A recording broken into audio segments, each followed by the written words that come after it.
What's happening, everybody? We welcome you back to, sadly, I think this is technically the season finale.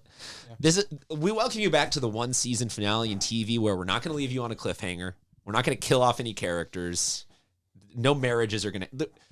It's going to be the most disappointing season finale, as always, where our analysts pick dog hair out of microphones and you hear a baby scream in the background. So we could be on Fox. We could be low People quality. People are really looking forward to the fantasy draft. So here's what's going to happen, and I'll tell you the truth, everybody. As a father to a 2-month-old, exactly. As a father to a 2-month-old, I don't read texts entirely as closely as I should. So when I sent out the hey podcast tomorrow, I didn't check what time Dave said his availability was. So we're shoehorning what should be about 45 minutes of us laughing our butts off. Generalissimo's got things to do. Generalissimo's got a country to run. And so this is also, for those of you that did not see, this was actually taken. What is this? Is it Genesee that leads right into UC's camp? This was taken on Genesee Avenue on Sunday morning. That is Dave saluting Jack Clark and company for bringing a title home to his alma mater. Go UC. So look, we're going to speed through some state champion or I want to recap the CIF championships. We're going to talk a little bit about the state playoffs, and then we will tell you guys what's going on with our fantasy draft. So to recap, just as always, the one on the left is Bodie DeSilva. He's here with Scorebook Live. You can check out their website when they finally decide what that is. So I recommend you just go to the app because Bodie he updates the app constantly. It is the biggest nuisance in his life to have to give you guys live scores, but he does it. Dave Ring is the one on the right. You can follow him at DR Player Development for all the hitting needs, softball and baseball you could possibly have. Let's talk about the championships. Everything is in the books. 5AA through 1. 5AA is Calvin Christian. Any thoughts on that title? Let's. Yeah, that was one where we all where give congratulations. We all give shout outs. Top seed was expected. They came through and took it home. Division 5 was Mount Miguel in extra innings with Jeremiah Castillo, the football star, also being a baseball star. Your thoughts on that game?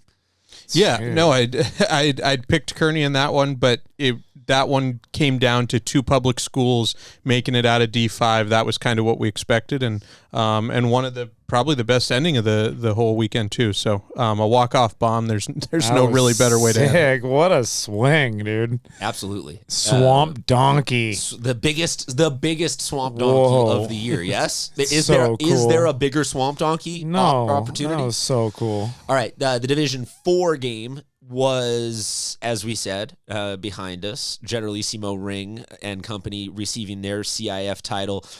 Not as nearly big of a lopsided game as we thought, but UC still gets it done.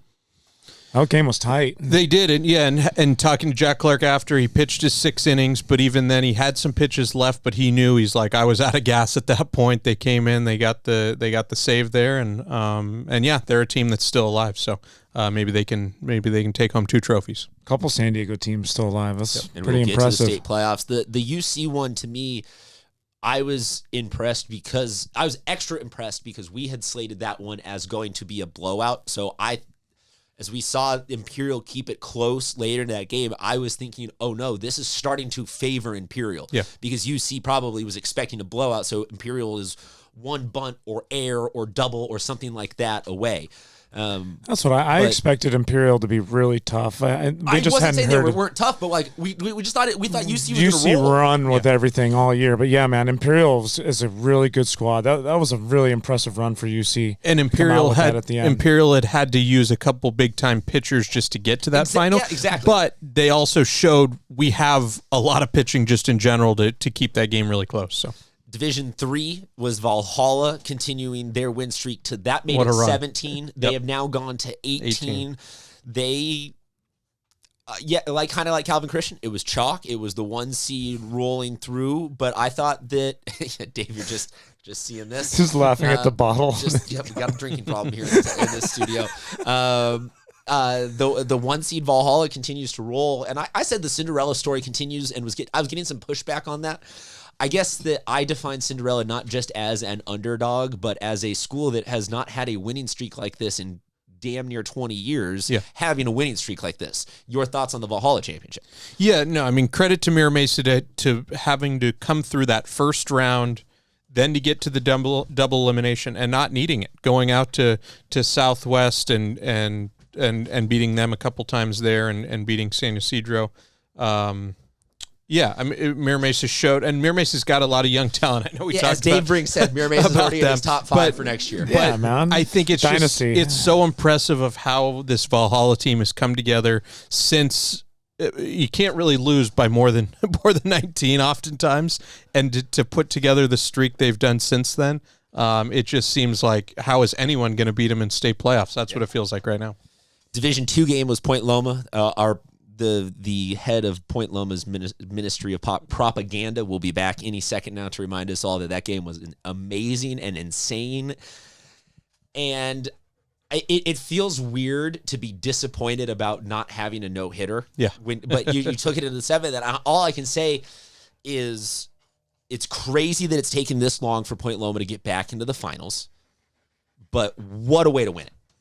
Yeah, no, they were super impressive. They got their runs early on, and a couple of these games there were very few hits, and once Point Loma got that lead, it just felt like, man, like Bonita's really got their work cut out just to get on the board, let alone get a hit, which they finally got one down the line in the 7th inning, but it was too late. Point Loma was just they're so tightened up pitching wise as they have been throughout the year. They competed in the Western League. They took down Saints twice, and that was like most of these divisions. The 1 seed just rolled through and had everything working. I'll bring this up as just whoops. Hey, welcome back. I'll bring this up as just a random observation, not guaranteeing anything, not making any direct correlation. I don't know anything about baseball. We aren't experts, but the last person to pitch in a CIF championship game and get the win for Point Loma was David Wells.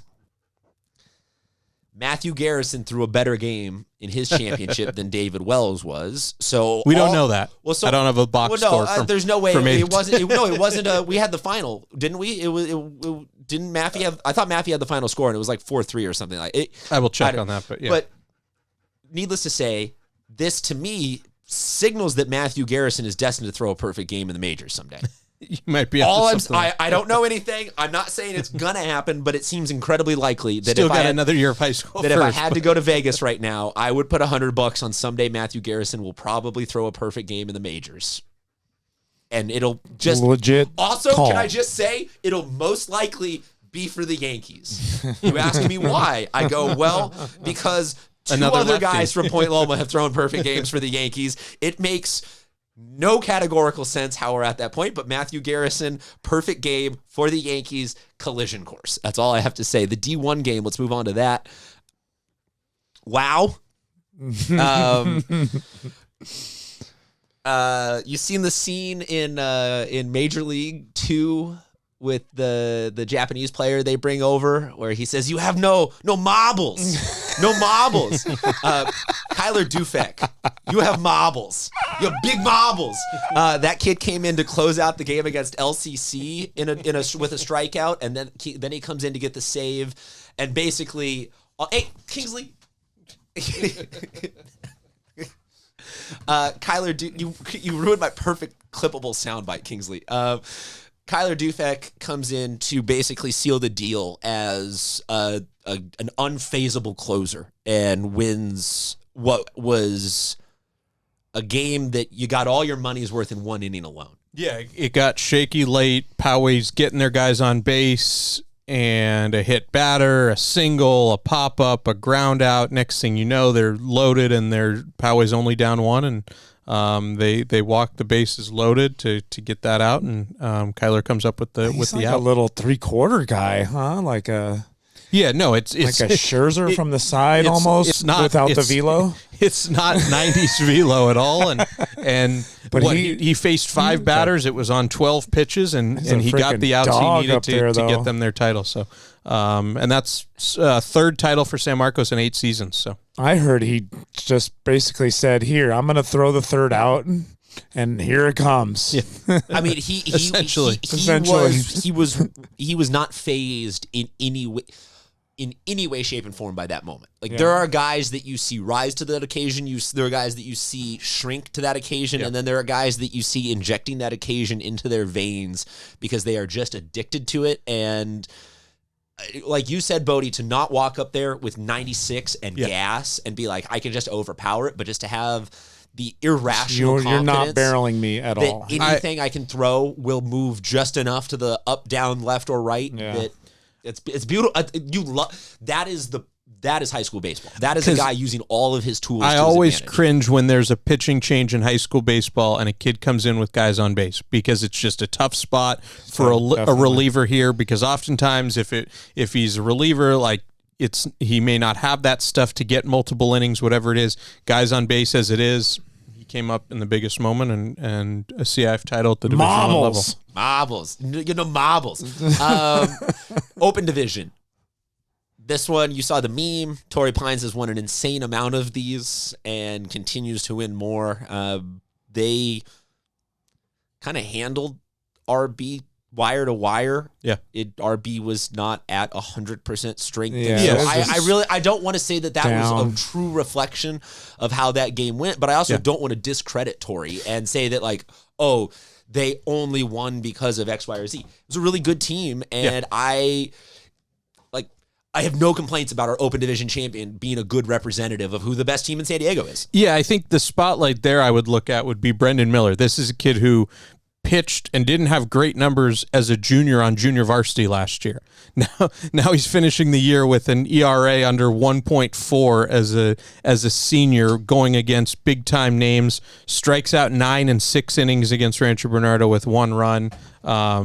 Has popped up as one of the breakout guys, now going to Fairfield Division I level, and admitted in the interview after, just he had barely slept the night before, was super nervous, but he got on that mound and did everything he needed to do, and the offense came up. A bunch of doubles throughout there, a big triple. I was going to say, Torrey did it with station to station throughout baseball. the year, Torrey struggled offensively. It was the pitching that had kept him in it, and when they got to the big stage, the offense really stepped up. Peyton Rogers 3 hits from the top of the lineup and a bunch of doubles in the middle of that lineup. So they came through and got him all the run support he needed. Okay, let's talk a little bit about the state playoffs. We are already into the semifinals, so some teams have been eliminated, some teams are advancing, some teams are still in it. Yeah, so a bunch are playing today, Correct. Thursday, as of the time of us recording. So 10 teams made it.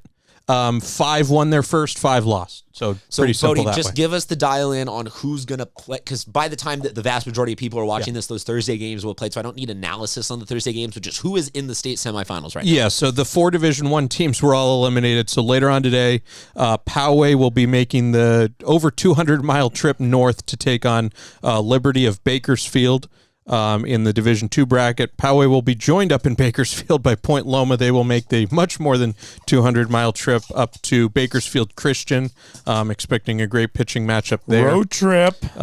St. John Bosco and Birmingham are the other semifinal. Division IV, you got a great one there. University City making the trip up to Chino Hills. I don't think any Ball brothers are still playing on the baseball team there at Chino Hills. And then you have Valhalla hosting Pacifica, so maybe we could get a regional final Saturday. UC Valhalla to take home everything there.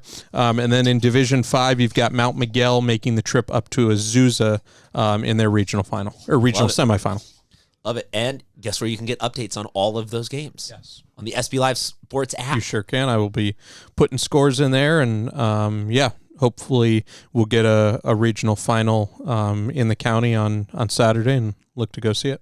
Love it. Let's close out with talking about our fantasy draft. This is what we do at the end of every year to confuse everybody about the difference between player of the year and all CIF and Bodie's all section.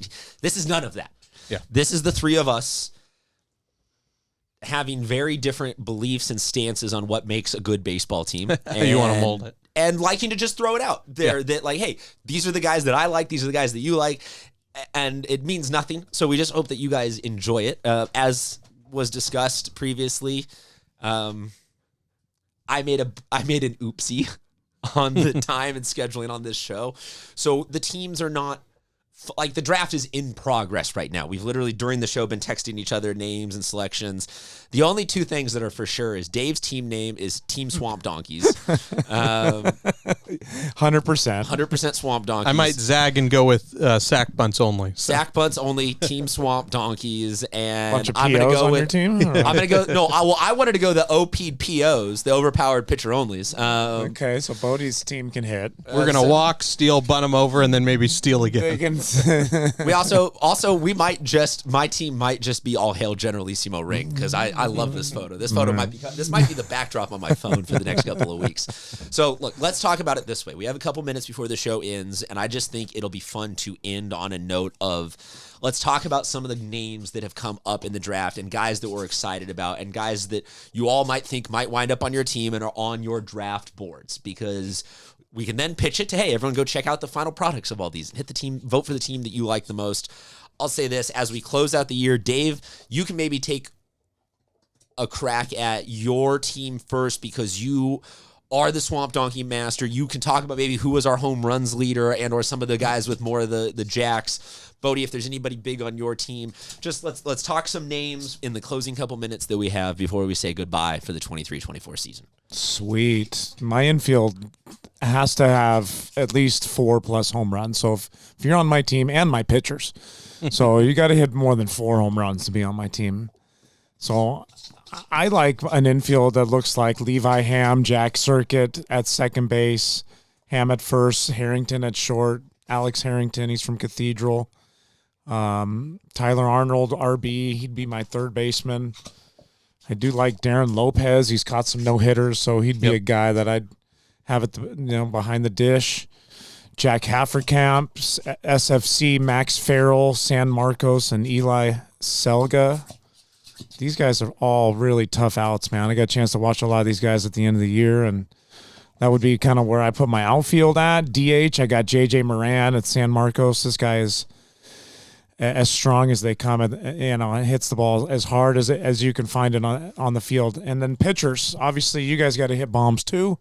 So my draft board, only guys that are hitting bombs this year: Alex Jennings, Madison.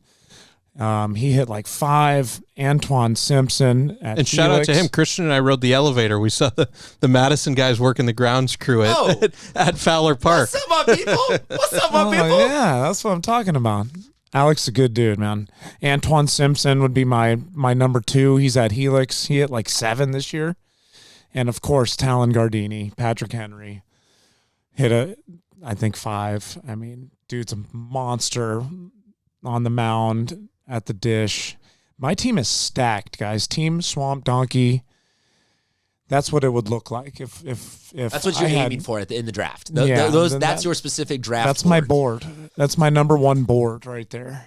I may have to react, and knowing Dave's power, I may have to be finding guys just with strikeouts up there. So going through that leaderboard, guys that played in some tough leagues and were able to rack up the strikeouts. You can't change your choices based on the team that I draft, though. It's rare for other teams to share their draft boards with teams. Yeah, Dave showed his hand, so now I can show that's a good summary of my management skills. Is let's make Dave. So look, I'll tell you this. Mine Jack are Clark, Christian Garcia. Well, no, I'm leaning towards. I want Zane Norquist. I want Cody Capoletti. I want Porter Rovin. Porter Rovin's face might just be my team's mascot. There you go. Who's the guy at Claremont? Christian Garcia. Christian Garcia is one. Luis Sosa from Bonita Vista. Yeah, he is I would like him to be my shortstop. I mean, past that, obviously I went Gavin Vanderpool just for the bat flips alone. Of course. And, I mean, he also pitches. But sick first baseman. Sick first baseman. I don't know. There's a lot of good. To me, catcher is an interesting one because there's some great There's options. a couple really good catchers this year. Really, really good catchers. And also, there's a couple of guys who I got to decide if their pitching is really their primary thing because I'm trying to draft only primarily pitchers just to prove a point because I'm stubborn and whatever. So I got to see if there's a pitcher who also catches. But maybe we'll just. I also might sneak Sophia Mujica There you go. and from Granite and Sophia Burmeister from Poway onto my team just because they hit power a ton will of home play. runs Yeah. and they both know how to pitch. No, seriously, Joey Navarro from Mission Hills throws Ched. There's a couple of guys out at Coronado who have the gas that they bring. Like, to me, the thing that I love about the fantasy draft, as opposed to putting together like an all CIF or an all section team or something like that, is we are not beholden to how well a team did. Like there's so much of, did they make the finals or did they this, that, or the other? And then if they were the 8th seed in D3, like they don't deserve a player on. I don't give a bleep about that. I just want dogs the same way as anyone else would just want to put together a squad. I think, Gavin Daly from Monte Vista is another one that would be like one of those sleepers. I don't know. There's a lot of really good ones. Bodie, any names that you would mind sharing, or are you the actual good general manager of the three of us? Yeah, going through. Also, Will Sanford and Point Lone. Like, see, that's what I'm saying. Like, this is doing this fantasy draft is a fun and crazy exercise because there's just so many ways you can take it where you're not beholden to like any standard. It's just where does the wind blow in terms of how we like baseball that day. Yeah, I think a couple guys going through maybe a combination of power and some speed. So I think of Jeremiah Castillo at Mount Miguel, showed off that power. His clutch is 100. Stole 25 bases. Justin Heffler from St. Augustine hit 4 home runs, stole 20 bases. So guys like that where you're not just relying on one tool that have kind of shown they can do a couple things. So don't want to give away too many of them, but they'll be out here soon enough. Wydelski from Mira Mesa is another one. I mean, there's 2 Stunner Gonzalez. Yeah. Is a great pick. Dave might have been leaning towards some Stunner picks, but also other guy who threw the 2 no-nos for Cooper Walls. It's gonna be it's gonna be hard. I'm looking back through a lot of the highlights that we've got from Antoine Simpson. Just thinking through. I mean, Felix there's so many. There's gonna be committed players not picked between 3 teams, which is ridiculous. Insane. Yeah, you can't really do that in some of our other sports. So no, you can't. On that note, Dave has to get going to work. Bodie has to get going home. I'm gonna miss everybody. I'm going to miss all of you fans. I'm going to miss the parents, both good, bad, and everything in between. You know who you are. You might not know who you are, parents out there, but we love all of you. Always a sad moment. This is a fun show. I really enjoy doing this.